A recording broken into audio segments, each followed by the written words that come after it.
Good evening, everybody. Good evening. Thank you so much for joining us. Welcome, Mr. Wale Olaito, our moderator. How have you been?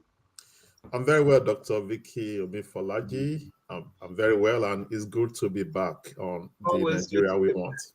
always good to be back. Mr. Elvis Nwachukwu Igbokwenu. Yeah, Bukwano. Yes, good evening, viewers. Thank you for Good joining evening, Ollie. us. Yeah, thanks Mm, for having me. And looking forward to a great show tonight. all right. So, how's your week been, both of you? Hmm. Under the pump as normal. Under the pump all over the place. As you know, this part of the world is go, go, go, go, go. But whenever it comes to Friday, I say, thank God it's Friday. At least we get 2 days off and then we're back to the same routine again. It's always the case. How about you, Mr. Olaito? Yeah, the same. Just Monday to Fridays for the rat race. Just Hmm. trying to meet up with the commitments that we all try to do. Mm, Work, family, and juggling. A few other things here and there, and as Elvis rightly said, so thank God is weekend at least. We can do a few other things outside our business as usual. mm, fantastic. So we have another wonderful topic to discuss on today, which is all about the agony that the Nigerians in the diaspora are facing over failed business and projects back at home. Um, and the agony is not from strangers most of the time. The agony is from the people that they know, the people that they trust.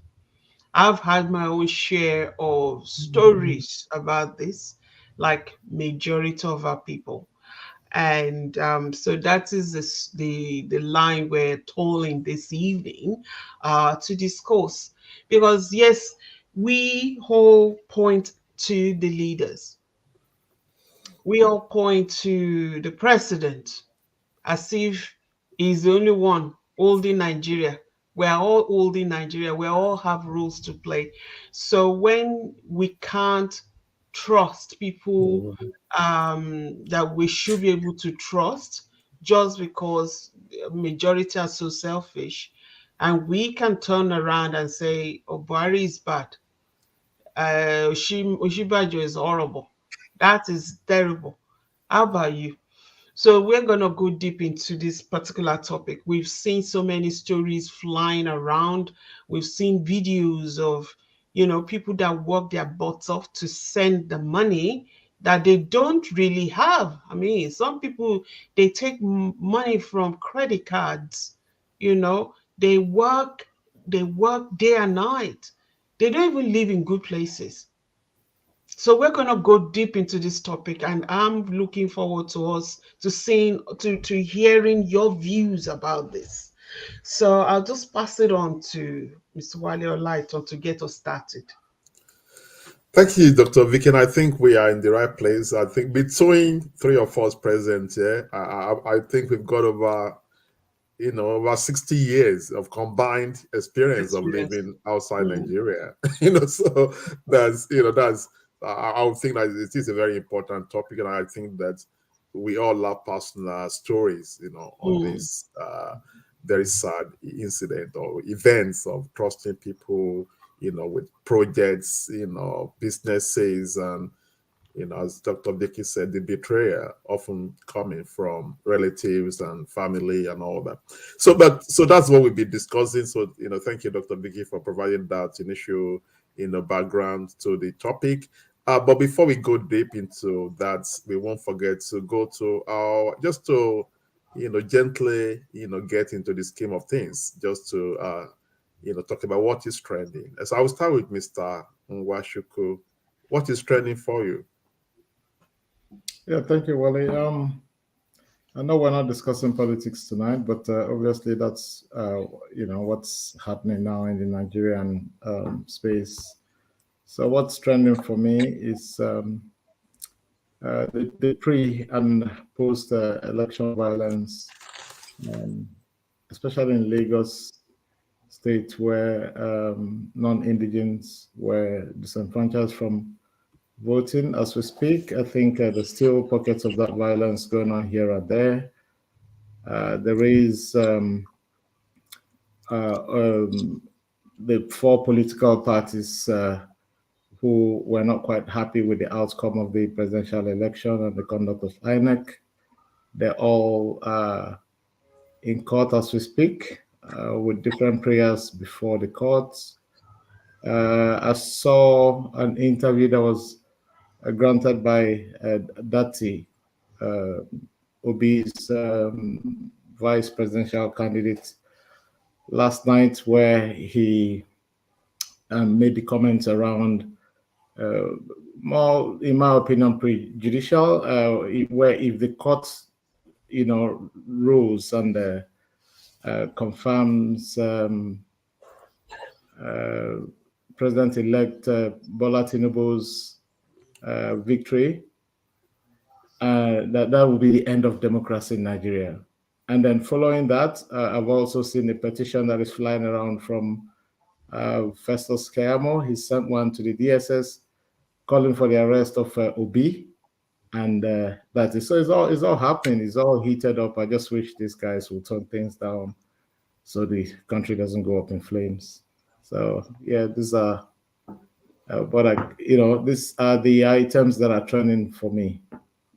Yeah. Thank you very much, Mr. Anwashiko. Like, political topics, they're not going to go away. They are parts, of every society and in ours, especially where it's always from one topic to another. But I would just hope that politicians on both sides, will not unnecessarily eat up the polity.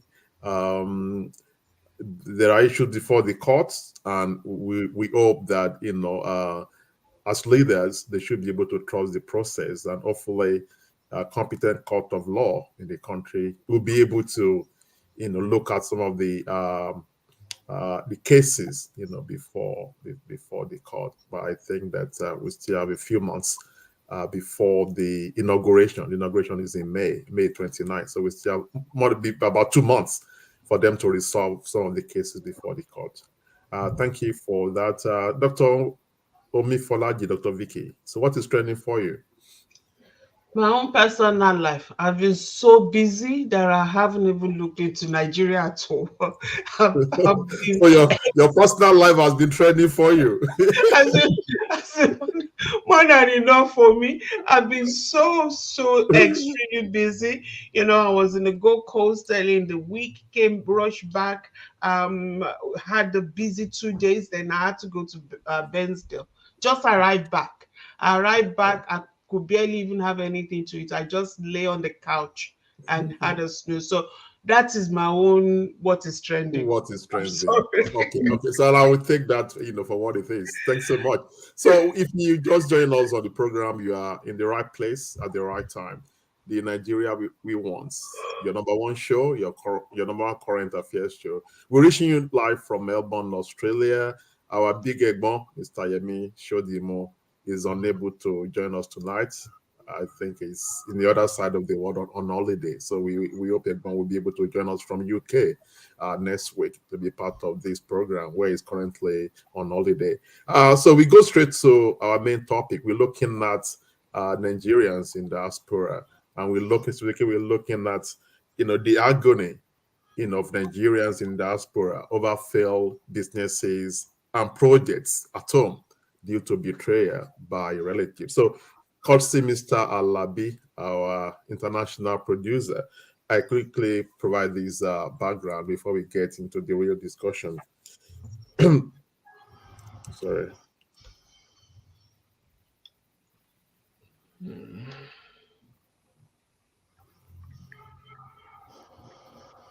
Nigeria has one of the largest diaspora remittances in the world.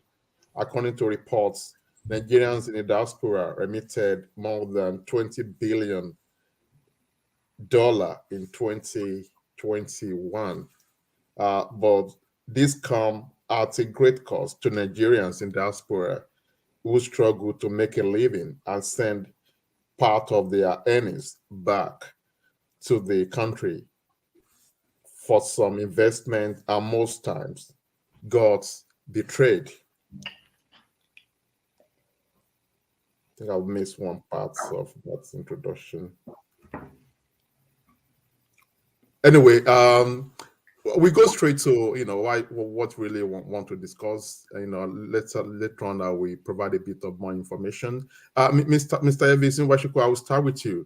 Why do most Nigerians in diaspora get betrayed when they attempt to set up businesses or projects at all? Mr. Washiku.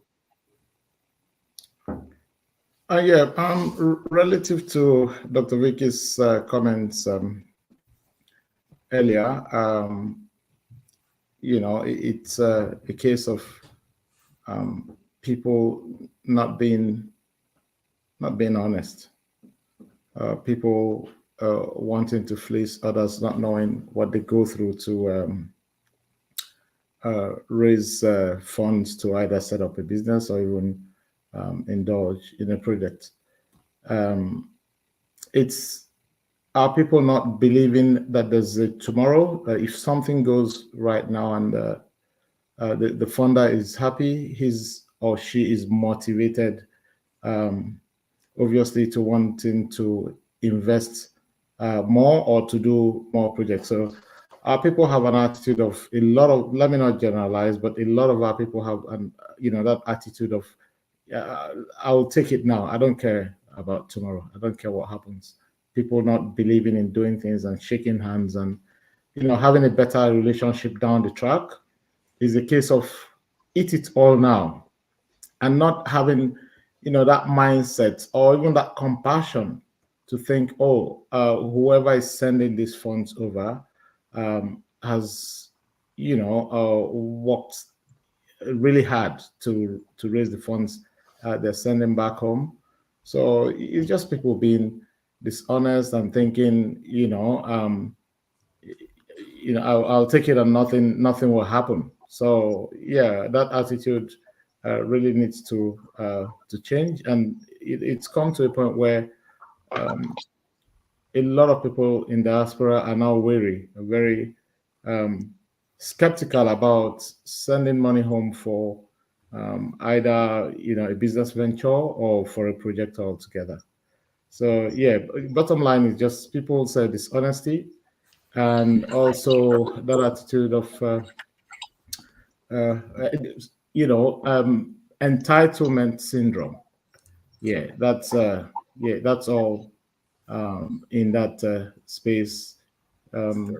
Yeah, basically that's it, Wale, for me. I will still come back to you, and also before I come back to Dr. Vicky, there's a bit of mix-up on my side. I was trying to go through the intro part of this topic, which is very important, but for whatever reason, I got it mixed up on my phone. So I quickly do that, and I come back to Dr. Vicky. Nigeria has one of the largest diaspora remittances in the world, as it has millions of citizens abroad. Billions of Nigerians live abroad, with the largest concentration found in countries like United Kingdom, the United States, South Africa, Gambia, Canada, Australia, and more. According to reports, Nigerians in the diaspora remitted more than $20 billion in 2021, with the figure set to rise. Experts have predicted that migrant remittances to Nigeria in 2023 could grow from $25.5 billion recorded in 2019 to exceed $34.8 billion. Since 2015, diaspora remittances have been the highest source of foreign exchange for Nigeria and contributed more to the GDP than oil, and more than 11 times the total sum of foreign direct investment, FDI, into the country. But this comes at a great cost to Nigerians in diaspora, who, after struggling to make a living and trying to send some part of the earnings to the country for some investments and projects, got betrayed. Many have tried to set up businesses or projects at home and got their fingers burnt. This is due to seeming shortage of people with integrity to do business with. So why would Nigerians betray their relatives who send money home for businesses and projects? So yes, I thought it's very important to provide that background. So Mr. Washuku has provided a bit of background to my first question. My first question specifically was that why do most Nigerians in the diaspora get betrayed by their relatives? So Mr. Washuku spoke about people just being dishonest, and also that lack of integrity and a sense of entitlement. But we are still going to unpack some of these later on in the show. But I go to Dr. Vicky now. So what do you think in terms of why do people betray their brothers and sisters working out in the cold, in summer, in winter, in everywhere in the world? Why would anyone betray such people when they are given the responsibility of looking after projects and businesses? Why would anyone do that to their relatives? I believe it's selfishness. I believe they're just selfish. And I don't care attitude. Yeah, you're already in the Western world. You're already having good life. So me too, I go benefit.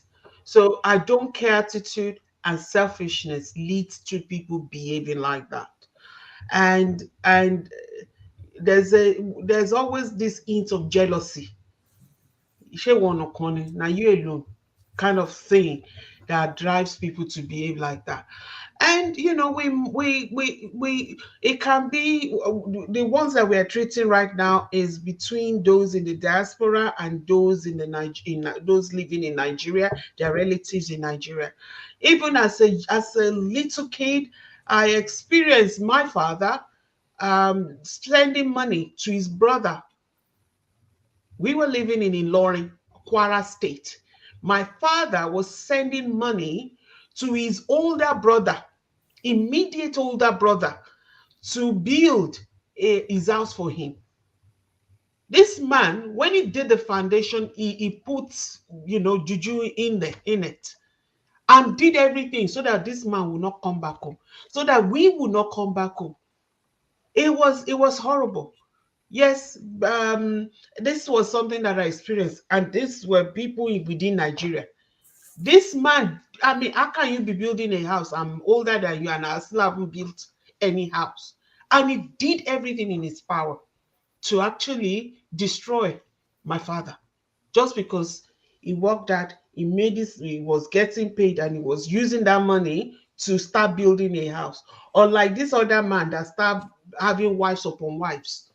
You know what I mean? So we can talk about those in the diaspora as per those helping them in Nigeria or supposed to be helping them in Nigeria, but even within it's happening. So it says a lot about our people, the wickedness in these individuals. Thank you, Dr. Vicky. I'm sure that on the program we'll still be able to have more broader kind of discussions. But let's still come back to to the main thing around that betrayal by relatives, by family, of people, like sending hard hand money for projects and businesses. So I go to Mr. Onwashiku with my next line of question. Some analysts blame this on laziness and sense of entitlement, which you earlier referenced, on the part of the recipients. And how truthful is this? Can we really, blame this, level of betrayal on people just being lazy and thinking that people just picking money on the street of Melbourne, on the street of New York, on the street of London, and the associated sense of entitlement? So you made reference to that entitlement. We've added laziness, and could you just expand that, Mr. Nwachukwu? Yeah, that's the mindset. It's a bit dark here. I wish I could just open my window a bit. You would have seen a tree I have in my backyard here, and every morning with all the dollars on it. Yeah, and then I pluck, I pluck the dollars, and that's the mindset. Money grows on trees here. A lot of these guys who are perpetrating these acts do not know how hard we work here. I know of people who barely get 3 hours sleep it's one from one job to the other. And they manage to put something together and send it back home. And then someone sits on it and feels, oh yes, this money's come easy. Obviously, for one to be thinking that way, look, I wouldn't say it is out of place to think or to assert that such individuals are outrightly lazy. Because if they were busy and they knew how hard it is to make £1 or $1, they probably tread more cautiously. So yes, laziness is probably a key factor there, and the sense of entitlement factor, as we've mentioned a few times in the program. Because if you were working hard and you're also making money, and to start with, a lot of the time it's usually those who do not have much to like in terms of handling a project. That individual must have a lot of time on their hands to actually help someone complete a project, and then in the course of completing that project, betray the trust that has been reposed in them. So to say these guys are outrightly lazy, be further from the truth, and that mindset of it's easy. I've actually heard people make those comments. I mean, back in the days when I know when I left Nigeria, someone made a comment to another friend and said, "Oh no, this guy is greedy, undermining everything God has done for him. Instead of him to leave going abroad for us, he's still going abroad." So that sort of mindset, So yeah, laziness is a key factor there. If you were busy and making money, of course, you will understand that it's not really easy to get these funds together, and then you probably, treat your relatives, you treat them better, and understand the fact that they would have worked so hard for this money and put the money where it rightly belongs. I mean, I've seen an instance of what you won't believe is a girl's mother. This girl lived in Spain and then was sending money back home to her mom to build her a house. You know what the mother was doing? The mother was going out, taking like every stage of the construction. She wants to show the girl what they have done after she sent money. She was actually taking pictures of another person's house. Hey. And sending to her own daughter. When she came back, when she returned to Nigeria, she broke down. How could a mother do that to her own daughter? I mean, I can understand, and a brother who is taking the brother's money and marrying several wives. By the way, Dr. Vicky, that's also a project.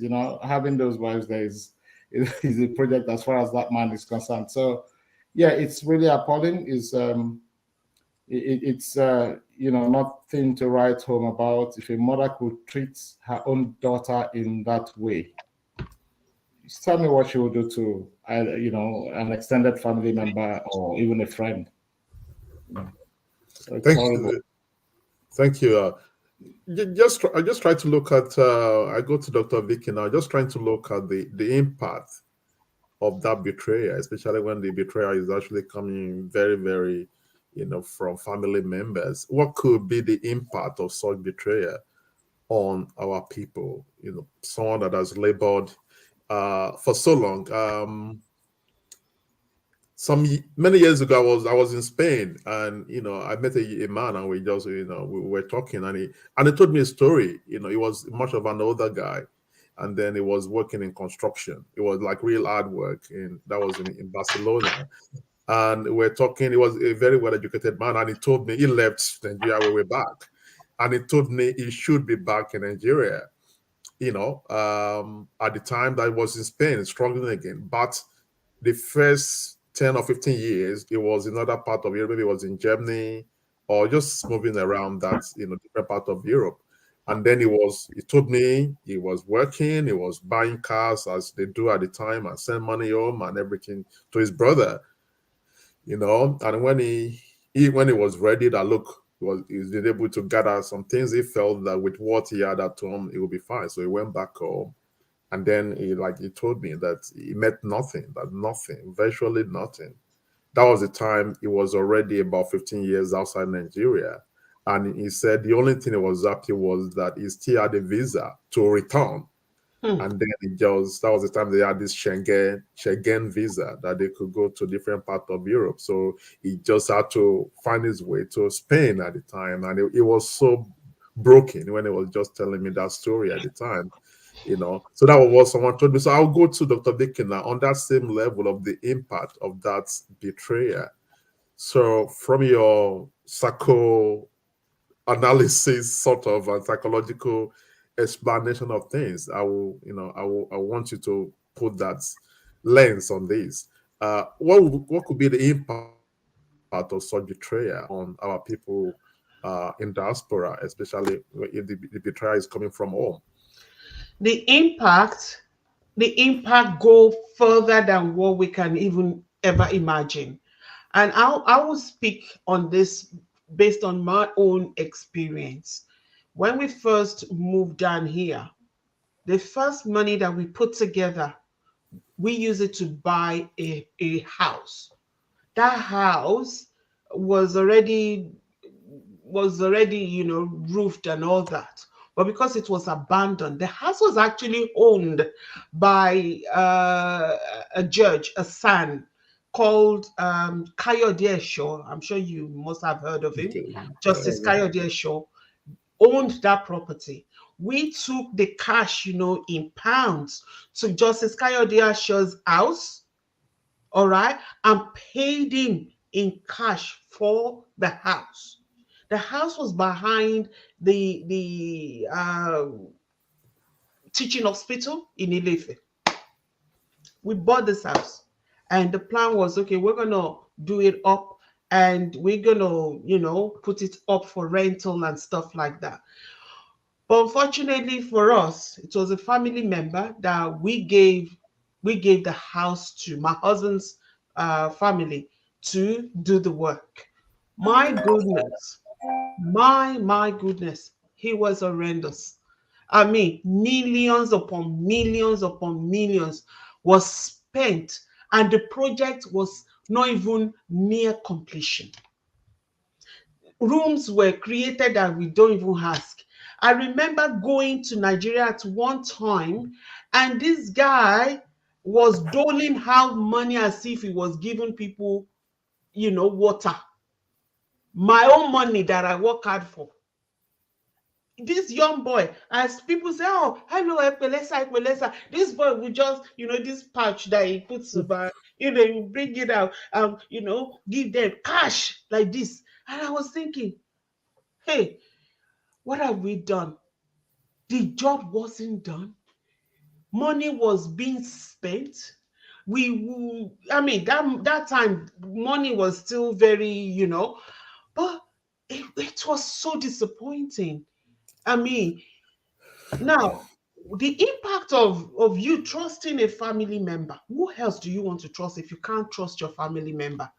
When they now let you down, when they disappoint you, how do you come back from that? How do you trust again? I mean, you look at everybody with that same lens. And I see people going when they want to build, they stay there to monitor things. I mean, I think I have 3 or 4 friends like that. They are doing that currently. Why can't?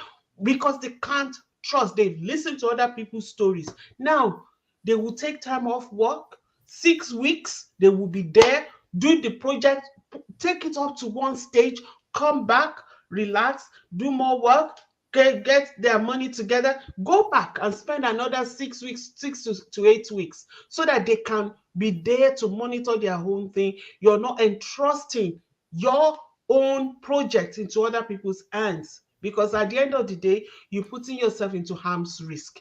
We've heard of people that were, hired assassin was sent to them to kill them when they come back home, to see their projects, to check up their projects, to check up their, the excitement. We've been building this house, now we're coming home.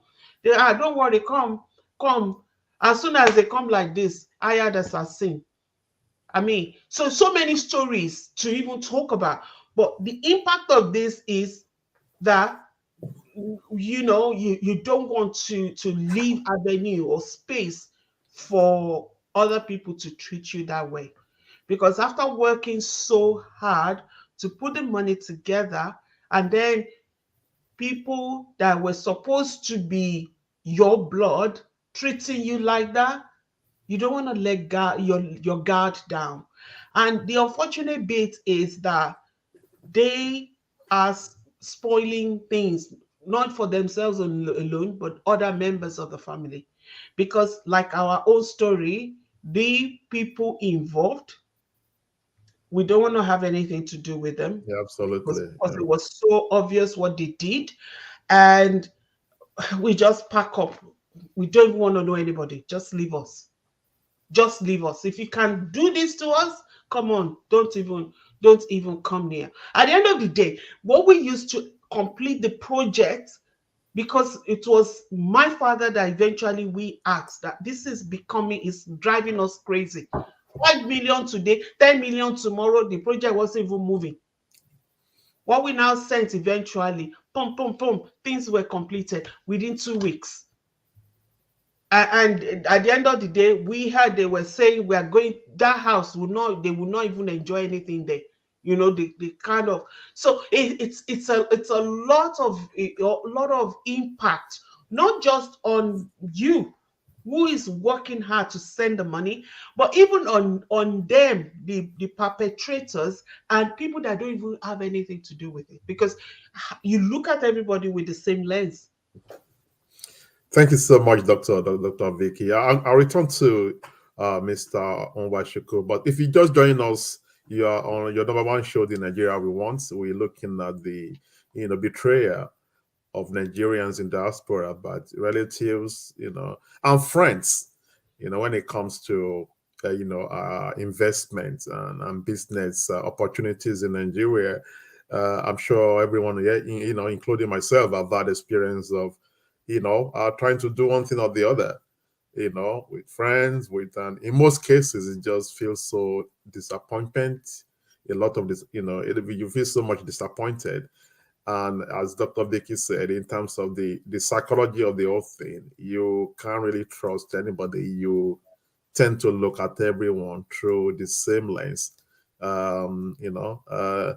It's just that sometimes when you look at it from, okay, and that has to do with the sense of the entitlement that you look, maybe someone has got a job, the job is not really moving well, and you're thinking, look, you as an old friend, I have a lot of friends, and I think I tend to do things with friends more. But as I get older, maybe I'm more wiser, sort of. You look at it, look, I've got a bit of resources for whatever reason now. You've got a bit of time. You don't really have much of that resources. From the sake of the old times, okay, let's do something. You got the time. You don't have, time is the resources, but you don't have that, the liquid cash to do whatever. Okay, let's do something. You do it, devote your time and do what you have to do, and I'll provide the money. And so that at least that will relieve, the way I look at it is that will relieve the burden of you coming to me almost every month or every now and then asking me for one form of assistance or the other. I look at it from that economic empowerment. Like, okay, look, instead of you coming to me for school fees tomorrow, whatever, okay, let's do something together. You monitor it, I'll do the financing part of it. And then, we work it out. Even I haven't done cases that I even work it out. I work it out, okay, it's going to be like, I want to make you to have ownership, okay? You have sense of ownership in this, so that you won't think you just, making money for someone who already has money. That's, what they think, that we all have money, Okay, let's work it out. this is your percentage of the business, this is my percentage of the business, and all that, even though the bulk of the investment actually came from me, but it's just the old story, the same old story, that betrayal and disappointment, and you can't really recover from that. And I just think maybe my conclusion is that some of them just prefer coming to you and you give them that whatever they ask for every few months here and there, than actually getting them engaged in any productive venture that could be, bring some level of accountability, and then you could go back, and obviously they won't be asking you for money every month if they are making money. So I will go to Mr. Anwashugu just in continuation of that discussion around what other options that are available to Nigerians in diaspora that want to channel their hard-earned resources towards business or any form of businesses or investment. Okay, if we're saying that family members no go area, like in my examples I've had a few to do with friends, it's like no go area. So where do you turn to if you still want to have investment in Nigeria, which we know that within the diaspora there are many of us that they don't want anything to do with Nigeria for whatever reason, but we still have people that still want to do something there. So what are the options available, Mr. Nwachukwu? Listen, the problem is, I'll just touch a bit on that. Our people don't believe in doing business, shaking hands and becoming better friends ahead with the view of doing more transactions in future. Now, it's such a coincidence that we're having this conversation, and only last week I was having the same conversation with Dr. Stephen, Vicky's husband. We're having this same conversation. Okay. Where I actually was thinking of a model where we can assist or help our brothers, our sisters, our friends in diaspora who want to undertake projects in Nigeria. Now, I know Dr. Vicky mentioned, if you need to, for example, you want to do construction, go back, do as much as you can, and then come back, go back another time. Whilst that might sound as a plausible solution, is it practical? That's the question. How many times? How much for people who are in paid employment? How much annual leave do you actually have in a year to go home and do something reasonable? So you'll find adopting that model will mean you'll finish a project maybe in 10, 15 years. In Australia here, we get maybe 30 days in a year. That's your annual leave, excluding sick leave and all of that. That's 4 weeks. Yeah, 4 weeks. 4 weeks. Yeah, 4 weeks. Yeah. So, and then I was thinking along the same lines for something I wanted to do in Nigeria. And then somehow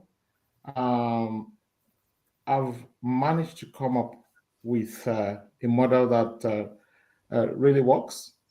And I'm not advertising here, but I think I'm allowed to also share. So actually in the process of registering a company there, we'll have a team of construction experts, the builder, the architect, and everything, and all the traders. I also managed to establish relationship with the actual suppliers, so that we're not sending money to anybody. You supply 1 ton of iron, we do a video, we see it, we're paying the the supplier directly. So you're not actually risking your money in anybody's hands. We've done it, and it's actually working out. These guys now trust us. They can, supply, tons of granite, tons of irons, the wood and everything. As I speak to you now, we have people in Ijebu right now. They just called me at the wood depot trying to get wood. So yeah, that's probably something people can explore. Look for a reputable organization, people you can actually trust, to handle these projects for you. They are living overseas with you. You can trust them. They've got the wherewithal. They've got the, all of the artisans, the experts that can help you deliver this project. That's looking at projects. That's the way I will approach it, and that's the way I will advise anyone who's undertaking any project to undertake it, to do it in Nigeria. But going into business, yes, good idea. But my view is, if you're going to do business, just do landed property. I mean, that video we shared, Dr. Ricky shared, the lady who was crying, her brother bought her, she sent money for a block of land. He bought the land, wasn't building the house. And then eventually when she demanded for her papers, she discovered her brother has sold half of the land. Not trying to discredit anything or anybody here, but if you're going to invest in landed property in Nigeria, look for the established estates. Look for a property that has title. Not saying there's anything wrong with doing Omonile land, but that's where your risk is. You run a very high risk. But you can actually sit here. Those reputable, well-established estate developers, you can send your money from here and go to sleep, or from anywhere in the world. In 10 years, you're not ready to build. Nobody's going near your land. You decide to sell, you can do a search, or if you're going to buy, you can actually do a search. So you see those lands that have now this family owns it, or that family owns it, could have been sold to about 10 people, prior. And then it becomes a case of whoever can fight more owns the land. So look for a land that is in an established estate that has a title. That's the one you should be investing in. That's for landed property. That's the only thing that I can even put my money on. I wouldn't advise anyone to do otherwise or try. And I mean, a brother here was screaming out loud to me the other day. This brother has been here trying to fight for his papers, but he hasn't been home for God knows how long. He's managed to do a 40-foot container. And it was a big struggle. And he sent this 40-footer home. Guess what? His brother sat on the whole thing, not knowing how much this guy has worked here. Someone who hasn't been home, say like 10, 15 years. Yes. And then the brother sits on the whole thing. So business is the one I would not advise anyone to touch with a 10-foot pole. You're in Nigeria, you're doing business, people are fleecing you. You're sitting right there. You're sitting right there, they're fleecing you. And then you're going to sit overseas, thousands of kilometers away, and you're sending some money back home to someone thinking, oh, yes, it's going to work out. My brother, my sister, it's not going to work out. It's not going to work out. So real estate is key. Titled property. If you want to have a chat with us, you come. We'll have that conversation. Yeah, look, I would think that maybe now we'll have to start. You've done incredibly well, Mr. Onwachukwu, with that your practical tips in terms of the established real estate, in terms of even the project management ideas of having that direct contact with suppliers. I think that those are practical tips. And if you really want to speak to Mr. Onwachukwu, I think we've got a consultant here. Feel free to talk to Mr. Onwachukwu, and probably Mr. Onwachukwu will pay us on Nigeria we want. We will give you a discount, as one of us on Nigeria we want. You drop something for us. Yeah. you oil our hands, Abi. Yes. Of course. So thank you. I go to Dr. Vicky now, and just has to do with the attitude. Like, things cannot continue like this for forever. How do we still try and change this attitude and around entitlement, and that the attitude around even that betrayal? Is there anything we can do to still in a way change our attitude and the orientation of our people around living abroad? And also, maybe when you address that, could you also have a look at a kind of false projections that some of our people make? Some of people in diaspora, they go home and they create this impression, this facade that every money is everywhere. Could that be something fueling this, that people think, well, if he's got so much money and everything, well, if I need to take my portion of it, especially when he hasn't looked after me, I haven't really done anything wrong. So could you just address that, Dr. Vicky, in terms of how can we still, address some of these attitudinal, problems? I How do you address this? It starts with individuals looking within themselves. I'm of a very strong belief of, if I'm looking for favor, I've got to treat other humans right. I am of that strong belief of that if I want good things to come for me, to come to me, to be with me, I've got to do my bit to other people, whether they are members of my family or not. I am of that strong belief, and that is something that been drummed into me again and again by my parents. So probably the job is for parents to do to educate their kids, for pastors to do when they are on the pulpit, to educate, to lecture, to preach to people that, you know, you pray so much and you are knocking your head on the wall as if God doesn't have ears, I doesn't even hear you. Meanwhile, he hears, but your behavior is pushing him away. How can you treat people like this? Somebody works so hard and you expect favor, and that person, even that person didn't even curse, even if that person doesn't even do anything, the tears, the hot tears, the bitterness, the anger, the feeling of betrayal that can overwhelm the person, that leads to grief, can actually cause, we know that karma is real. The person might not even do anything, but these people, you may have put all this money together and not even spend it in good health. How about your children? Remember, even in the Bible, there's something that there's a space, there's a verse there that talked about um I'm trying to remember what exact words now, but it's about, if you're doing something wrong, you might not be the one that will be punished. How about your children and your children's children? Those are kids that doesn't even know anything about this. They're not I even think I aware think of I it. think the word you're looking for is generational curse. Generational cause. You actually attract it into your own life by treating other people bad.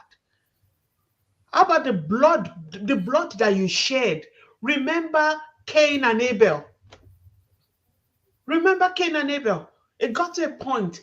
Abel's blood was screaming for vengeance. Vengeance.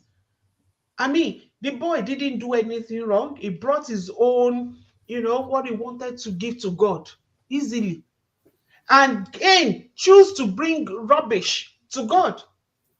And because God blessed Abel, Cain became jealous and did. So this wickedness is not just new. It's not new. But we have to talk to one another.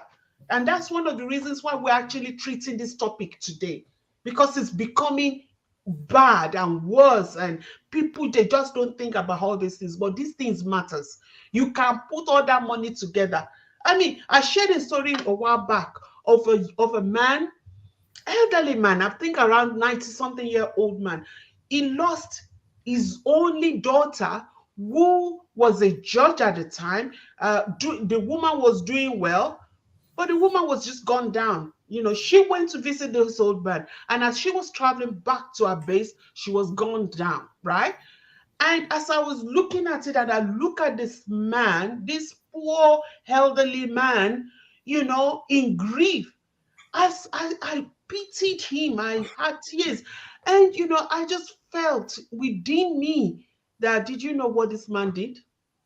Did you know how many people that he caused them to cry and to be sad? So many families. Now, karma is calling. Karma has called, has knocked on his door. That's why I didn't know what happened. I didn't know his story. I didn't know what, but that was the impression that came onto me as at that time. And I looked at him. I'm not sure. I don't know. But that was what was impressed upon me at that time about the man. And that's that thing, things like that tends to happen a lot. And you pity some people sometimes. Do you know what they've done? How can you hurt people like this? And you expect, yeah, life will just continue as normal just because there is, you've been given grace to change your ways. You've been given a long rope. Change, you refuse to change. And it's not just you that will be punished. How about your children? How about your children's children? So there are many layers that we can do something. It comes from the parents doing the right things, teaching their kids to do the right thing. But it's unfortunate. Evans talked about a mom that did a wrong Yeah, thing. there's something Right. today. So what do you expect from that such woman? What do you expect? What kind of training do you expect her to teach the children if she can do that to her own daughter? And we've had many like that. We've had many cases of fathers, for Fathers also. every mother that's done that, we have maybe 10 times fathers that have Yes, done that, exactly. So so they are yeah, but there are still good ones if you can train your kids and teach them to do the right thing. We know of experiences or stories in the Bible of those that did it wrong and what happened to them. Let's do it right. Let's do it right. Us with the platform that we have, let's keep preaching it, keep pushing it out there. Other people, instead of fighting each other on social media, talk about things like that. Let people be aware what you do will eventually come back for you. If it's good, yes. If it's bad, definitely. Thank you, Dr. Vicky. I'm just looking at the time now.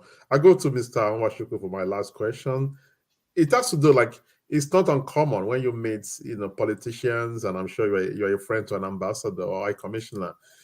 When you meet them, they just give you, if you talk to them for about a few minutes, they kind of live in a sort of Eldorado about Nigeria. They will tell you, especially you people living abroad, you need to come back home, you need to come and invest, you need to, and you think about it, where is that enabling environment for people to come home and invest? So my question now is specifically is, do you think there's a place for government here? Do you think there's a place for the government to create any an enabling environment or structures for Nigerians in diaspora, millions of them, to be able to invest or to be able to do whatever sort of business that you want to do in 19 seconds? Do you think there's a role for the government here to play, Mr. Nwashuku? Well, there's always a role for government to play in all scenarios. I mean, with things like the provision of infrastructure, or even laying the ground rule, or having policies in place that will protect people in diaspora who want to invest in Nigeria. Perhaps they can also look at um, coming up with vehicles through which people who live in diaspora can invest, and also have regulatory bodies to watch over these vehicles, just to ensure people are not fleeced of their hard-earned money. I mean, when I speak to people in Nigeria, I said the only way I analyze it to say money is not easy to come back here is if the employers don't see your blood here, they don't pay you. If your blood does not drop, you don't get paid. And that's how hard we work. You and I know to earn $1 here is not easy. And you won't have done all that hard work and that money, and then someone sits back somewhere and say, "Oh, thank you, sir," and then pockets the money.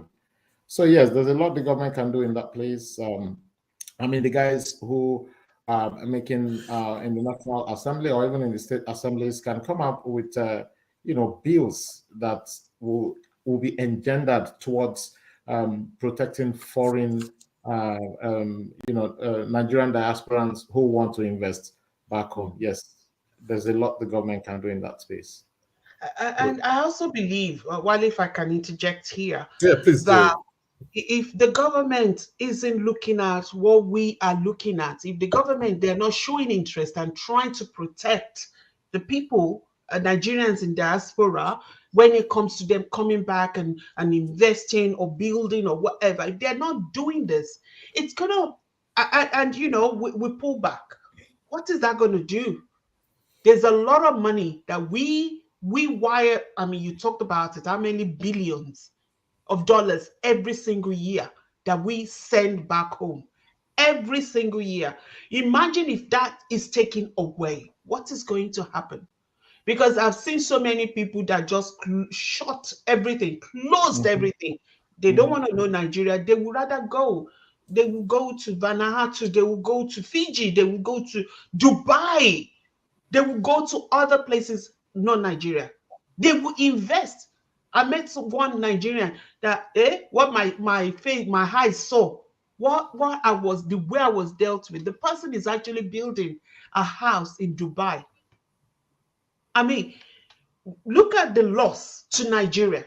If the government doesn't put some bills and law into place, that we see you if we see you fleecing, even if it's your family member, even if it's your child, if we have a report of it, we are going to Nigerians, as soon as they know that there's a law and there's a follow-up, they will do the right thing.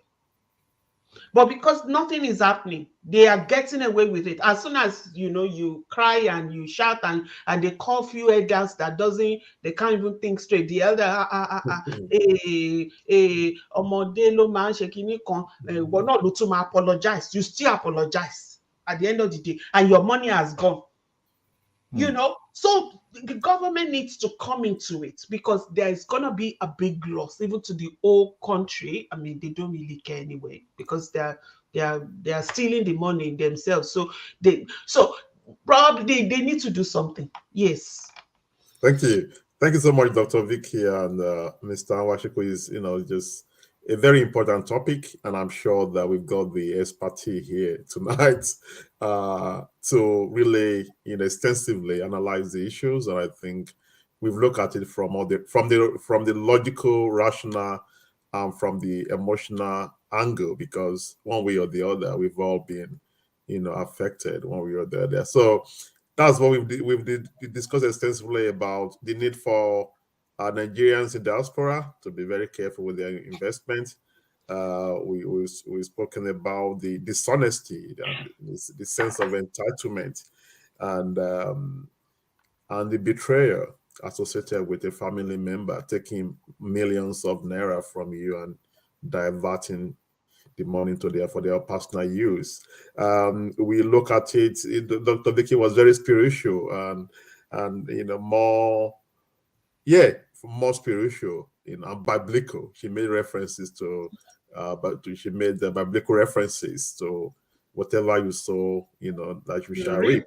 It can be, in early years. It could be very, very, very late in life that the karma is real. So people should think twice before they do what they do. So because of time and in terms of the regulatory part of it, and still trying to see what can be done, Mr. Nwachukwu offers some practical solutions in terms of how people can still invest within that real estate and that established real estate that growth. I think is some of our people that have lived in the West. I think they are the one driving that real estate development, and I guess in Nigeria for now, and also the need that for some capital projects, you get some professionals, but you have to be able to coordinate it properly.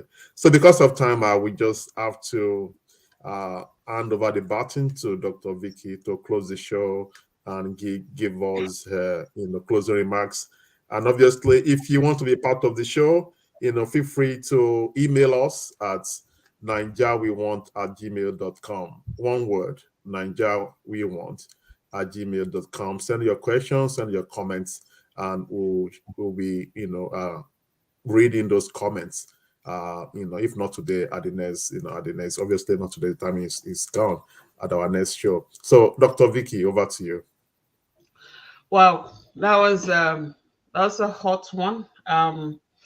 And I believe we just didn't talk about it thanks to Mr. Elvis. I mean, Elvis and Stephen, they talked for, I can't even remember like how many hours talking about this last week. And I think they're catching up again tomorrow to keep the conversation going. Um, those are the things we can do. Okay, yep, people have tried family members. How about you try somebody that you can hold? If I give my $1 million to Elvis to get me a property, and Elvis didn't do it, Elvis can't run away now.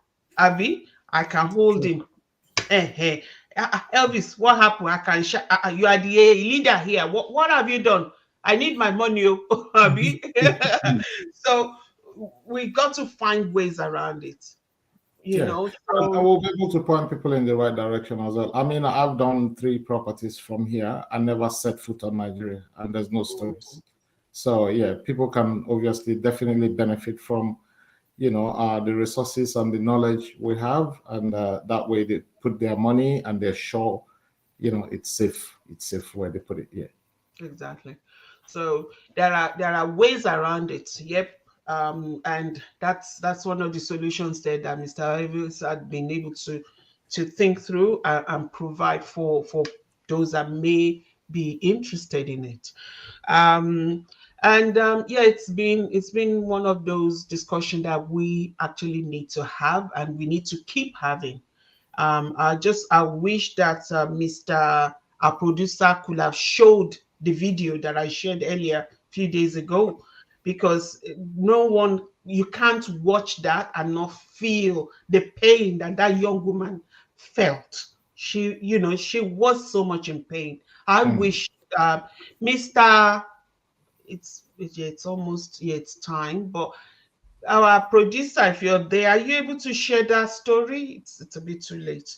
Maybe we'll share it to everyone later on. But that was even painful for me watching her. That how can you be so wicked? How can you do this? The poor girl, only God knows what kind of job she was doing. Single mom, only God knows. I mean, you see people looking fine on social media, but you never know what they're going through. I mean, I remember long time ago when I traveled to United States, these people look so fine. I mean, all the time, looking every elegant and all that. I mean, and I got to where they were living, 2-bedroom cramped apartments in, rat infested, cockroaches infested. But they put their money together, everything that they were working for, they were saving their money, sending it to Nigeria, because they want to build a house, they want to have a house for themselves. But what happened? People down on the ground, they are eating their money. So it's just not fair. And that same story, we hear it again and again. So we will keep talking about it, and we will keep kind of pulling people's conscience. We can't be doing that. You can't be blaming Buhari and you are doing this. You can't be cursing the leaders when you are doing this. So I want to appreciate you, Mr. Wale Olaitan, for great moderation of today's, as per usual.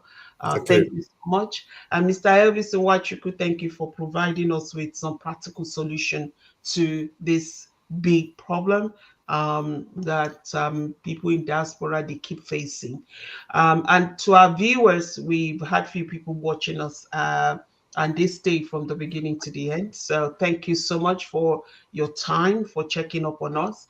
And those that will be watching us later on, please just put your comments in. Let us know where you're watching us from, and let us all come back together here next Friday, same time, 11:30 Nigerian time, 9:30 Melbourne time.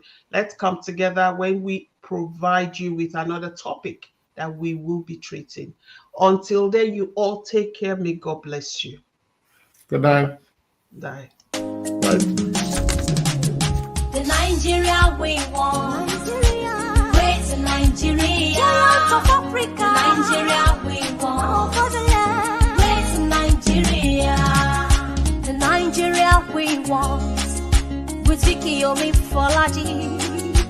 Yeah. ẹ̀mí ṣòdì mú.